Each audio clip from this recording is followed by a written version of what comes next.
soy Carla Chocano. Bienvenidos a una nueva edición de Informe Diario. Revisemos a continuación los titulares.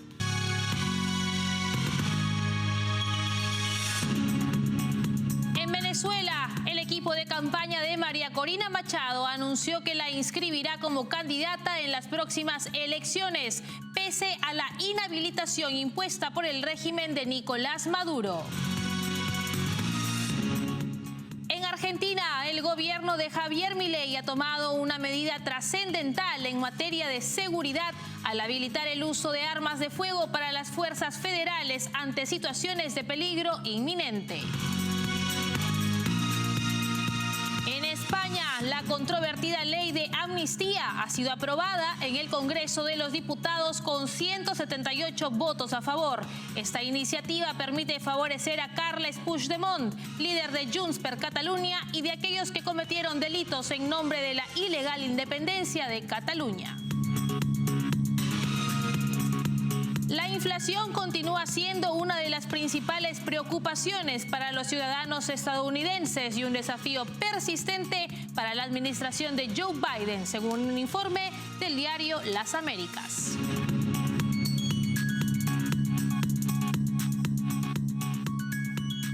Así comenzamos con el desarrollo de la información, contándoles que en Venezuela el equipo de campaña de María Corina Machado anunció que la inscribirá como candidata en las próximas elecciones. Pese a la inhabilitación impuesta por el régimen de Nicolás Maduro, el equipo de Machado aseguró que intentarán superar los obstáculos injustos y desiguales que establece la dictadura chavista en el proceso electoral.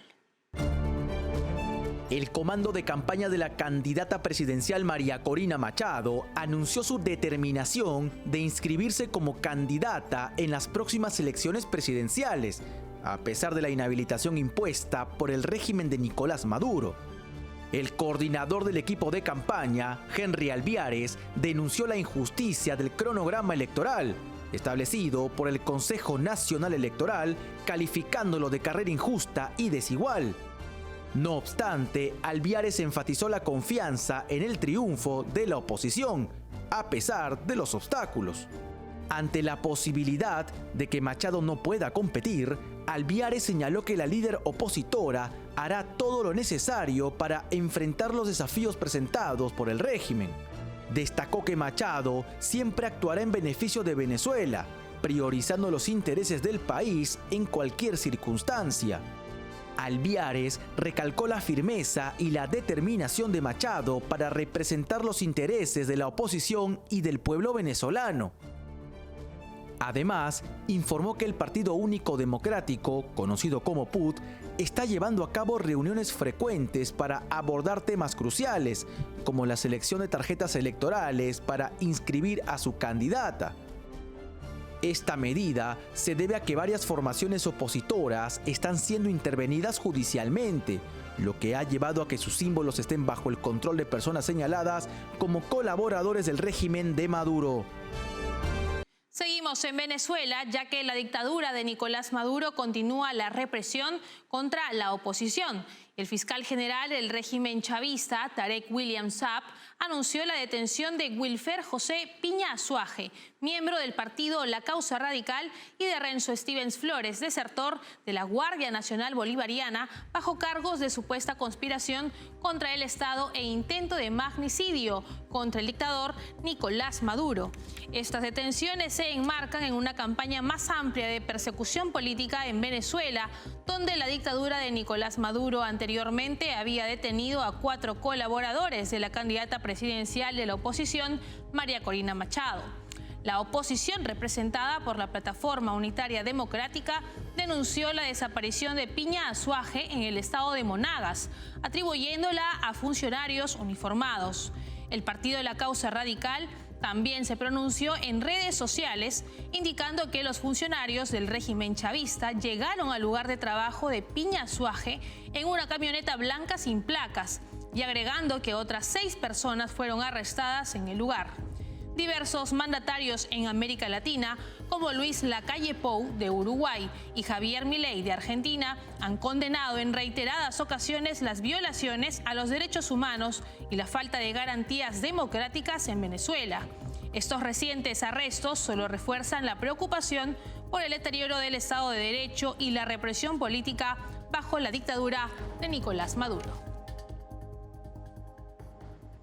Por otro lado, ante la creciente ola de inseguridad en Argentina, el gobierno de Javier Milei ha autorizado el uso de armas de fuego para las fuerzas federales en situaciones de peligro inminente. Esta decisión, destacada por la ministra de Seguridad, Patricia Bullrich, busca proporcionar a las fuerzas federales herramientas efectivas para proteger a los ciudadanos y repeler agresiones. En Argentina, el gobierno de Javier Milei ha tomado una medida trascendental en materia de seguridad al habilitar el uso de armas de fuego para las fuerzas federales ante situaciones de peligro inminente. La ministra de Seguridad, Patricia Bullrich, presentó un nuevo reglamento general en Buenos Aires, destacando la importancia de dotar a las fuerzas de seguridad de las herramientas necesarias para repeler agresiones y proteger a la ciudadanía. Según Bullrich, este cambio surge debido a que las fuerzas se encontraban desorientadas respecto al uso de su armamento y despojadas de la capacidad de defenderse ante situaciones críticas que están ocurriendo en diversas zonas del país. El reglamento permite el uso de armas de fuego en caso de peligro inminente de muerte o de ciudadanos en riesgo, así como para impedir la comisión de delitos que ponga en peligro la integridad física de las personas o para detener a un delincuente que oponga resistencia a la autoridad. Es importante destacar que los agentes deberán identificarse siempre, salvo en circunstancias excepcionales donde ello ponga en riesgo su vida o la de terceros, o cuando exista una desventaja numérica o táctica. La ministra subrayó que esta medida proporcionará claridad sobre el accionar de las fuerzas y asegurará que estén protegiendo a la comunidad y siendo protegidos por un sistema que les permita cumplir con su función. La resolución, que será publicada en el Boletín Oficial, deroga disposiciones previas contrapuestas y se complementa con el Código Penal y los convenios internacionales de Naciones Unidas. Esta decisión se enmarca en un contexto de crisis de seguridad, particularmente en ciudades como Rosario, donde la violencia asociada al narcotráfico ha alcanzado niveles preocupantes. Bullrich también informó sobre la adquisición de 3 tipos de armas para las fuerzas federales, incluyendo armas cortas, escopetas y armas no letales, así como la próxima incorporación de pistolas Taser. A pesar de la crisis económica, el gobierno está priorizando la seguridad y el equipamiento de las fuerzas para garantizar la protección de la población. Seguimos en Argentina. El vocero presidencial Manuel Adorni criticó la medida de la dictadura de Nicolás Maduro de prohibir a las aerolíneas de Argentina de utilizar el espacio aéreo venezolano. Remarcó que esta acción elevará el costo de los vuelos. Además, respondió con ironía a las provocaciones de parte de los funcionarios del régimen chavista. Escuchemos sus declaraciones. La verdad es que tiene un costo económico muy elevado para cada uno de los vuelos que deben o les es más eficiente pasar por la ruta venezolana, por atravesar el espacio aéreo venezolano, que tenerlo que bordear. La verdad que el costo es muy elevado, son miles de dólares por vuelo, por lo tanto perjudican a un montón de pasajeros que se les harán más costosos sus viajes. Primero voy a lo de neonazi. ¿Qué se puede esperar de un burro más que una patada, no? Digo, la verdad es que un gobierno de dictadores, lo único que uno puede esperar de un gobierno de dictadores son, ¿cómo decirlo?, cuestiones que no merecen ni respuesta. Así que nos entristece por el pueblo venezolano que estén atravesando desde hace mucho tiempo que, estos energúmenos los gobiernen, ¿no? Y con respecto a lo que dijo sobre mí, tampoco tengo mucho comentario para hacer, porque repito, ¿no? Me parece que lo que venga de un gobierno de dictadores hay que restarle importancia en términos de lo que cómo nos puedan caracterizar. Y ahora nos vamos a México, ya que se filtraron audios que ponen de manifiesto presuntos actos de corrupción y tráfico de influencias en proyectos clave de infraestructura con la participación de familiares del presidente Andrés Manuel López Obrador. Implican a Pedro Salazar Beltrán y los hijos del mandatario, quienes habrían obtenido beneficios millonarios en contratos para proyectos como la refinería de Dos Bocas y el Tren Maya. En México, recientes audios filtrados por el periodista Carlos Loret de Mola a través de su cuenta de X revelan presuntos actos de corrupción y tráfico de influencias en proyectos importantes de infraestructura en el que estarían involucrados familiares del presidente izquierdista, Andrés Manuel López Obrador. Pedro Salazar Beltrán, primo de Andy y Bobby López Beltrán, hijos del mandatario mexicano, junto con Amílcar Olán, habrían pasado de ser empresarios discretos a multimillonarios beneficiados con contratos en áreas clave como medicinas, la refinería de Dos Bocas y la construcción del Tren Maya. En los audios, los implicados se refieren a sí mismos como una red de corrupción y bromean sobre la calidad deficiente de los materiales proporcionados para el Tren Maya, sin preocuparse por las posibles consecuencias graves. Se ha revelado que a los constructores del Tren Maya se les ordenó adquirir piedra balasto de Amílcar Olán, supuestamente bajo instrucción del Palacio Nacional. Además, se denuncia el presunto soborno al laboratorio encargado de verificar la calidad del balasto, realizado por Amílcar Olán y los hermanos Pedro y Osterlen Salazar Beltrán. A pesar de la evidencia, no se han anunciado investigaciones oficiales, lo que ha generado críticas y denuncias de persecución contra quienes revelan estos casos de corrupción. El proyecto del Tren Maya, de 1.500 kilómetros, tiene como objetivo mejorar el transporte en el sureste mexicano y promover el turismo y el comercio regional. Sin embargo, estas revelaciones ponen en entredicho la transparencia y la legitimidad de su ejecución. Vamos a la primera pausa comercial, regresamos con más en Informe Diario.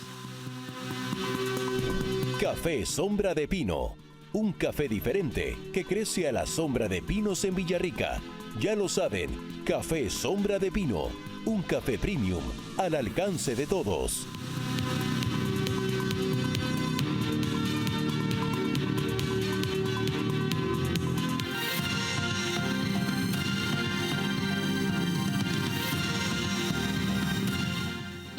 La información nos lleva a España, donde el Congreso de los Diputados aprobó la polémica ley de amnistía. Con 178 votos a favor, la propuesta fue respaldada por el PSOE, Sumar y sus aliados independentistas. Esta controvertida ley fue impulsada por el presidente de gobierno de izquierda, Pedro Sánchez, en acuerdo con los partidos independentistas catalanes, con el objetivo de mantener a Sánchez en el poder. En España, la controvertida ley de amnistía ha sido aprobada en el Congreso de los Diputados con 178 votos a favor. La propuesta obtuvo el respaldo del Partido Socialista Obrero Español, Sumar, y sus aliados independentistas, como Junts per Catalunya, Esquerra Republicana de Cataluña y partidos nacionalistas como Bildu. Esta iniciativa permite la amnistía de Carles Puigdemont, líder de Junts per Catalunya, y de aquellos que cometieron delitos en nombre de la ilegal independencia de Cataluña. Además, la ley incorpora las últimas demandas de los independentistas catalanes para proteger los delitos de terrorismo, alta traición y malversación. Sin embargo, la propuesta aprobada será enviada al Senado, donde el Partido Popular, que cuenta con mayoría absoluta, buscará que sea frenada. Durante el debate de la ley de amnistía, el líder del PP, Alberto Núñez Feijóo, acusó al gobierno de Pedro Sánchez y a sus aliados de ser agentes de inestabilidad política que solo defienden sus intereses personales. La controvertida ley fue impulsada por el presidente de gobierno izquierdista y el PSOE en acuerdo con los partidos independentistas catalanes, con el objetivo de mantener a Pedro Sánchez en el poder. Esto ha despertado el rechazo de varios sectores por su contenido. Continuamos en España. El líder del Partido Popular, Alberto Núñez Feijóo, indicó que las elecciones catalanas marcarán el inicio del final del gobierno de Pedro Sánchez. Además, remarcó que la ley de amnistía no pasará el filtro del Senado, de la justicia ni de las instituciones que tendrán que evaluar esta polémica iniciativa. Escuchemos sus declaraciones. Pedro Sánchez depende de lo que diga el señor Puigdemont y depende de lo que haga el señor Ábalos. Nada más. Nada más. Por eso el señor Sánchez lo que tiene por delante no es una legislatura, es una agonía de un presidente que se mantendrá si Puigdemont quiere, solo si Puigdemont quiere. Lo más triste es que todo esto hace que su final esté más cerca. Todo el daño causado a nuestras instituciones, todo lo malversado, el precio que ha pagado por comprar el poder, no les valdrá de nada. Las elecciones catalanas marcarán el inicio del final de este gobierno. Cuando Sánchez deje de ser útiles, le dejarán caer. Y lo saben. Señores de Junts, tienen suerte de haber topado con un presidente impúdico para lograr su impunidad. Esta ley no pasará el filtro del Senado. Esta ley no pasará el filtro de la justicia. Esta ley no pasará el filtro de las instituciones que la tienen que evaluar. No pueden saltarse la Constitución así, y por mucho que se empeñen, no hay directivas europeas al margen de las leyes españolas ni al revés. Pero lo más importante, esta ley no pasará ninguno de esos filtros, pero sobre todo esta ley no pasará el filtro de la calle. Créanme, la calle la tienen perdida. Nada más, señorías, muchas gracias. Y ahora nos vamos a Estados Unidos, donde la inflación continúa preocupando a los ciudadanos, representando un desafío importante para el gobierno de Joe Biden. Si bien el índice de precios al consumidor aumentó en febrero, el incremento no ha mejorado el poder adquisitivo de la población. Este panorama económico genera escepticismo en los ciudadanos, quienes cuestionan la efectividad de las políticas implementadas para combatir esta crisis. La inflación continúa siendo una de las principales preocupaciones para los ciudadanos estadounidenses y un desafío persistente para la administración de Joe Biden, según un informe del Diario Las Américas. En febrero, el índice de precios al consumidor, IPC, en los Estados Unidos experimentó un aumento, registrando una tasa de inflación del 3.2%. Este dato, si bien puede parecer moderado, no refleja una mejora significativa en el poder adquisitivo de la población, ya que los precios en varios sectores se mantienen elevados en comparación con los años 2022 y 2023. Particularmente notorio es el caso del sector de la vestimenta, que ha visto un incremento continuado en sus precios durante casi 3 años. Esta tendencia alcista se suma a la serie de problemas económicos ocasionados por la administración actual, entre los que se incluyen las políticas de energía y cambio climático. Dichas políticas, según el informe, han contribuido a un aumento en los precios de productos y servicios al restringir la industria del petróleo estadounidense y volver a la dependencia energética, una situación que se había revertido durante la presidencia de Donald Trump. El incremento en la producción de petróleo y gas a niveles récord, promovido por Biden tras el fracaso de negociaciones para aumentar la producción mundial, ayudó a estabilizar parcialmente los precios del combustible.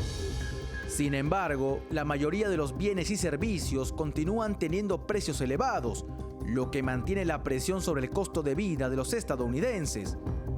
Esto se suma a una reducción en el ingreso interno, como hizo notar el economista Daniel Lacalle, quien también apuntó a que la reducción de la inflación no está ni de cerca a los niveles que esperaban. La Reserva Federal intentó contener esta inflación mediante el incremento de las tasas de interés, una estrategia que aún no ha logrado resultados concluyentes. La persistencia de precios altos en sectores como la vivienda, alimentación y automotriz, entre otros, contradice la narrativa oficial de una inflación controlada al 3.2%. Este panorama económico incierto es uno de los aspectos más negativos de la administración Biden. Los expertos y la población en general se mantienen escépticos frente a los reportes oficiales sobre la inflación, cuestionando la efectividad de las políticas implementadas para combatir este fenómeno.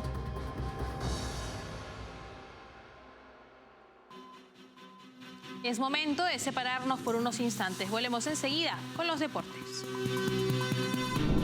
Café Sombra de Pino, un café diferente que crece a la sombra de pinos en Villarrica. Ya lo saben, Café Sombra de Pino, un café premium al alcance de todos.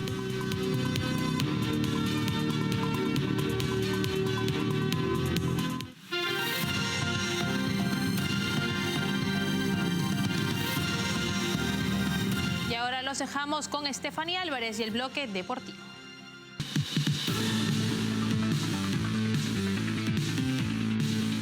Muchas gracias, Carla. Nosotros comenzamos nuestra información deportiva con el tenis, porque el peruano Juan Pablo Varillas enfrentó un importante desafío en los octavos de final del ATP Challenger de Santiago de Chile, con el objetivo de avanzar y seguir escalando en su camino de regreso al top 100 del ranking mundial.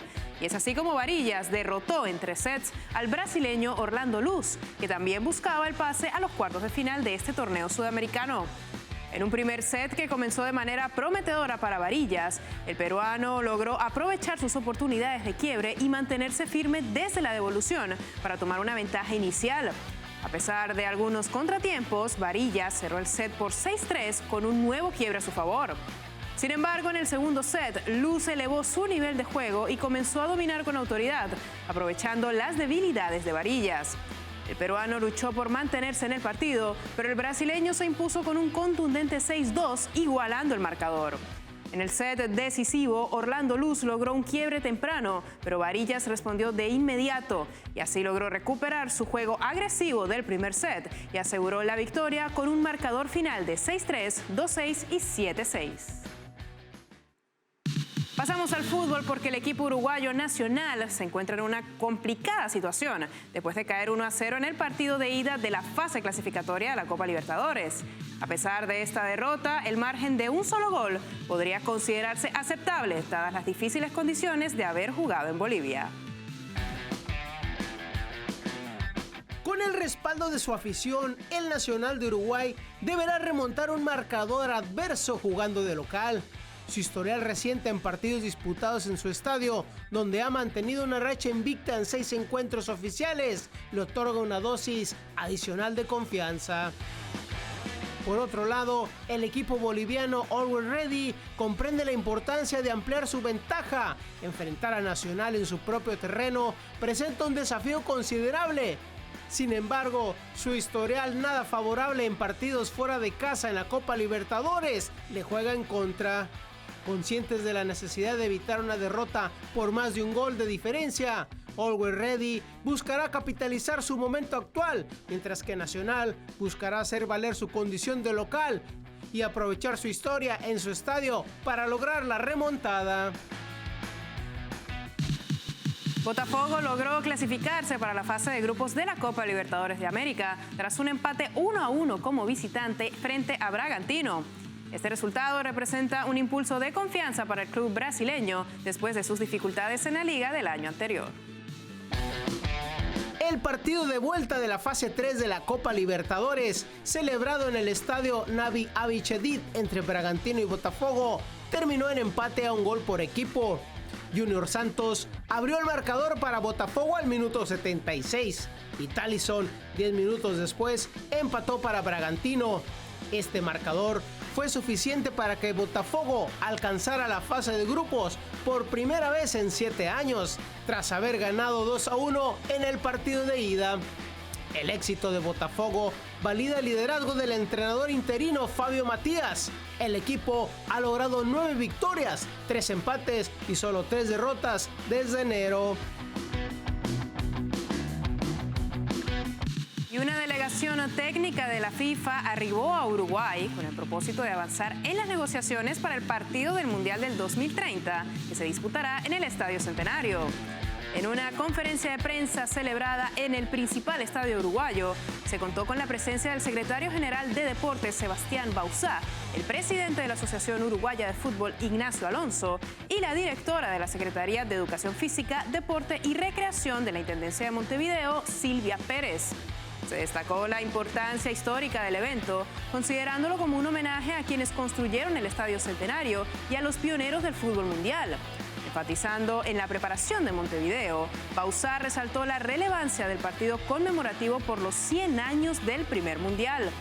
En cuanto a la financiación, se planteó la posibilidad de obtener recursos a través de financiamiento federativo, público y privado, incluyendo la opción de buscar un nombre comercial para el estadio. Además, se sugirió que Uruguay podría presentarse como candidato para ser anfitrión de la Copa América en 2028 como una preparación previa al Mundial del 2030. Y Y con esto llegamos al final de nuestra información deportiva en Informe Diario. Café Sombra de Pino. Un café diferente que crece a la sombra de pinos en Villarrica. Ya lo saben, Café Sombra de Pino.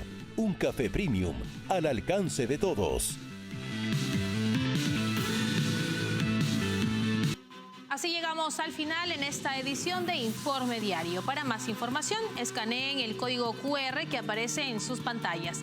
Y no se olviden que estamos en www.grupotvl.com. Síguenos también en Twitch como TV Libertad. Escúchanos a través de Spotify como TVL en español y suscríbanse a nuestro canal de YouTube, donde podrán encontrarnos como TVL en español. Nos vemos en una próxima edición. Permiso.